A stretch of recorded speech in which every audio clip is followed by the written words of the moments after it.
Hello guys, in this very quick video I want to talk to you about the GoPro Hero 11. If you're very new to the camera, one of the things you're going to want to switch off straight away is the rather annoying beep that occurs when you actually start and stop the recording. And for some reason this beep is on at default. So let me show you what I mean. So when you actually start the recording off on the GoPro Hero 11, like that, you're going to hear the beep, and then the beep occurs again when you actually stop the recording. And it also does these rather annoying 3 beeps afterwards.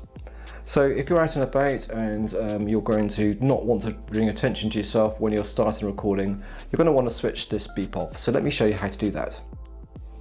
Alright, so first of all, what you're going to have to do on the back of your camera is swipe down to the actual settings, and then as soon as you do that, you'll see that there's a blue square around a little musical note, and the musical note signifies the beep. So all you need to do is just simply click that button until the beep symbol goes off and there's no longer a blue rectangle on the musical note. And that should be it. Pretty much now, when you actually start and stop the recording, you're just going to have no beep whatsoever. So that's the setting you want to change. And that's pretty much it. So I hope you enjoyed the video. It's very quick, but hopefully it's going to be useful for you. Take care, and I shall see you soon on another video.